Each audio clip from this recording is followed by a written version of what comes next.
జై శ్రీమన్నారాయణ. శ్రీమద్ భగవద్గీత 2వ అధ్యాయం 37వ శ్లోకం. హతో వా ప్రాప్యసి స్వర్గం జిత్వా వా భోక్ష్యసే మహీం తస్మాదుత్తిష్ట కౌంతేయ యుద్ధాయ కృతనిశ్చయ. 2వ శ్లోకం.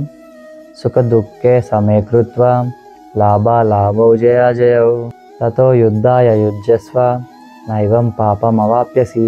అర్థం: ఓ అర్జున, నీవు ఒకవేళ ఈ యుద్ధంలో మరణిస్తే అంటే చంపబడితే నీవు స్వర్గం పొందుతావు.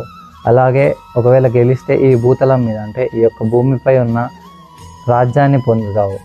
ఒక కృత నిశ్చయంతో, ఒక గట్టి నిశ్చయంతో నువ్వు లేచి యుద్ధం చేయవలసిందిగా కోరుతున్నాను.